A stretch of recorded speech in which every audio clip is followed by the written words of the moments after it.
Today, we make a short stop at the town of Canóvanas, Puerto Rico, the second youngest municipality on the island.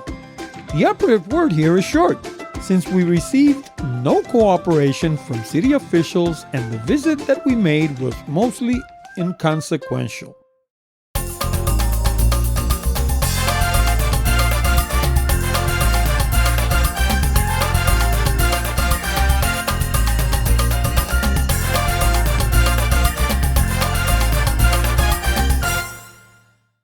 Getting to Canóvanas is easy. Just take Road 26 going south, that's Román Valdoriotti de Castro Expressway, until you reach exit 15B. Take the left lane and go under the overpass towards Carolina and Road number 3. Stay on Road number 3 until you reach the intersection with Municipal Road 9959. Turn left and you'll find the town square on your right-hand side. Canóvanas is a town full of contradictions. The name Canóvanas comes from the name of its Taíno chief at the time of the Spanish conquest, Canóvanas. However, Canóvanas is also called El Pueblo Valeroso, which means the town of the brave. This moniker stems from the popular legend that during the Spanish conquest, the local tribe defended the Spaniards instead of their own native people. Wait a minute, shouldn't it have been the other way around? Shouldn't they have defended the natives from the invaders? How is that considered brave? I'm confused. The municipality of Canóvanas is on the northeastern quadrant of Puerto Rico, about 20 miles driving distance east of Old San Juan. However, Canóvanas has no coastline. Why? Because that went away when they separated from Loíza back in 1969. And how did that happen? Well, it's a long story, and like everything else in Puerto Rico, it probably has a political angle as well. But here's the Cliff Notes version. Canóvanas was a barrio of Loíza for over 400 years. A barrio is a ward in English.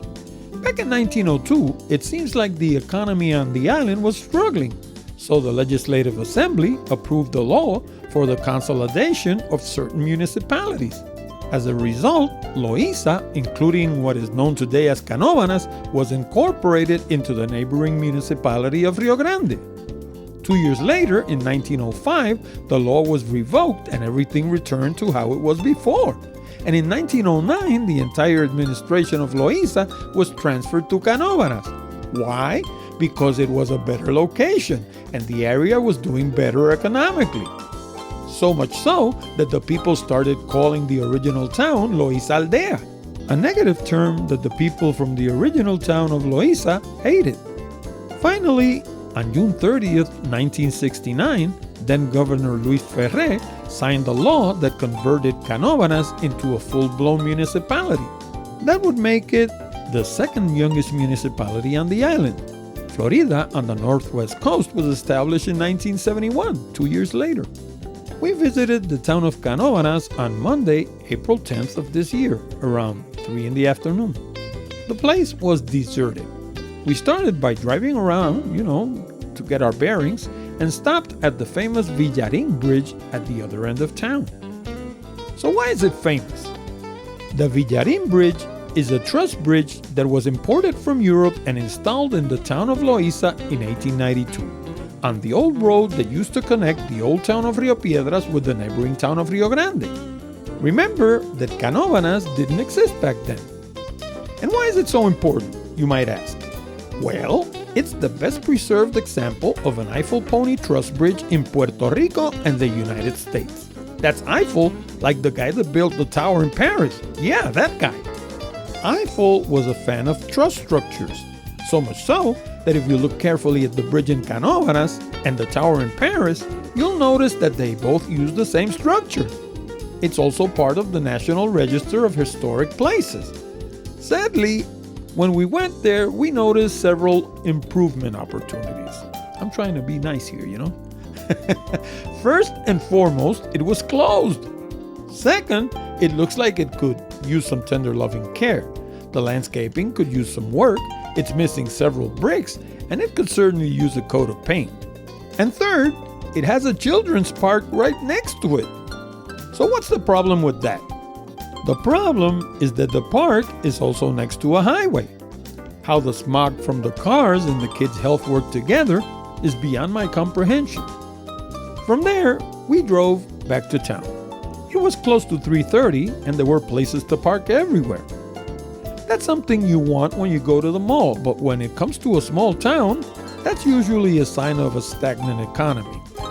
We walked around the main square, named after Francisco Arroyo Salamán, a distinguished teacher who was actually born in Carolina. The square is clean and well groomed.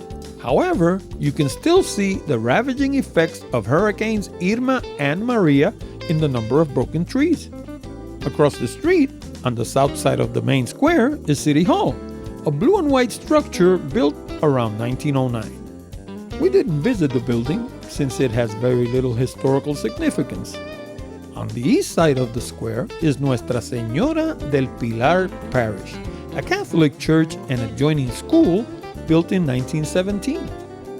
Although the town of Canóvanas follows the Spanish model, where City Hall and the Catholic Church are in front of the main square, none of it is Spanish in origin.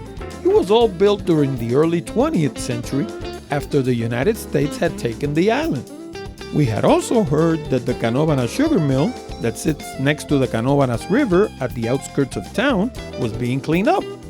Well, that's about all they've done. You can follow the coordinates on screen and make a pretty picture from across the river, but that's about it. The place is solitary and there are plenty of opportunities to hurt yourself. It's definitely not an amusement park. After snapping a few pictures, we drove back to town and took Road 9959 going west out of town.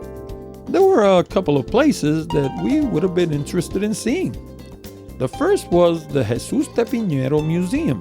Jesús de Piñero was the first governor born in Puerto Rico that was appointed by the President of the United States. Sadly, the place is run by Ana Jiménez University and you can only visit by appointment. Of course, when you try to make that appointment, you end up in one of those automatic attendants that leads you straight to nowhere. The other was the Camarero racetrack. That's race as in horse racing, the only one in Puerto Rico. We contacted their marketing department to visit the place, interview someone knowledgeable, and shoot some video, but they never responded. I've never been a fan of the ponies, so the only thing I can say is that admission is free. If you're interested in either attraction, that is the horses or the Jesús de Piñero Museum, Google it. So what can I say? Like I said about Aguas Buenas, Canóvanas is one of those towns that's great to go through on your way to somewhere else, like El Yunque National Forest. Even better, take Route 66 and go around it.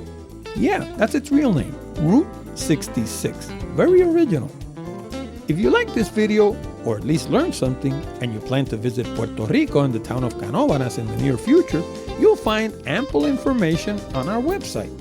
You can also book flights, hotels, and car rentals at great prices on the right-hand column. And yes, there are affiliate links.